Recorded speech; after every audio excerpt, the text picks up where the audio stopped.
the top thing which is magic, yes, that means when you generate your character, you throw a d6. If you get a 6, you have magic ability. Now, this chap is interesting because he's from a tribe a bit like of Conan the Barbarian figures, but they detest magic and they kill anyone who has magic. And because of the dice and generation I did on the who am I as a character, I know that he is part of the royal family. And when I checked his age, he was the oldest son. So he's the heir to a kingdom that abhors magic and kills anyone, men, women, or children, who show any signs of having magical ability. So my backstory is his mum hides his magical ability until he goes to war, and then a wicked brother, younger brother, makes it known through secret and sneaky ways, which I'm not telling you because I don't know them. But when he returns from war, he's been outed as a wizard and he has to run away, although he's never been to a magical university, and he doesn't know what his power is. He has no spells. He just has an innate ability. So now I modify his dice. So I want him to be strong. So instead of throwing 3 dice, I threw 4. Okay, it's 11. It's not brilliant, but it's not bad. Dexterity is big and numb, so he's not ever going to use a bow. So I only threw 2 dice, got a 7. Constitution, again, he's built like a brick outhouse.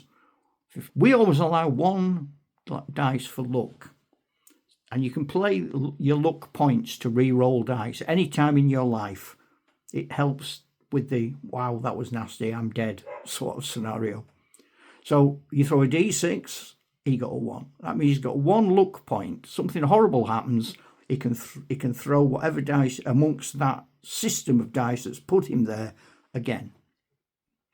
Or he could even argue, yeah, I nearly fell in that hole, but luckily I didn't.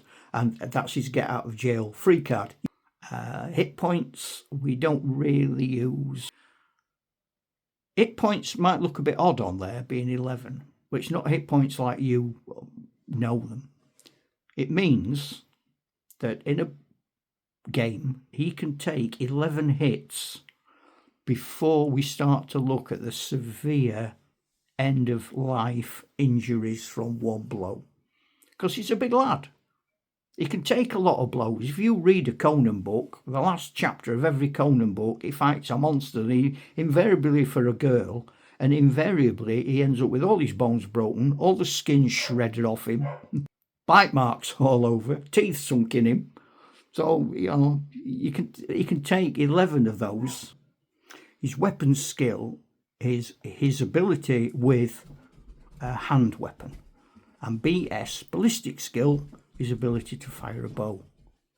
And again, I only threw 2d6 for that because he's not a bowman. Underneath then, his choice of weapon with a great axe, he gets +1.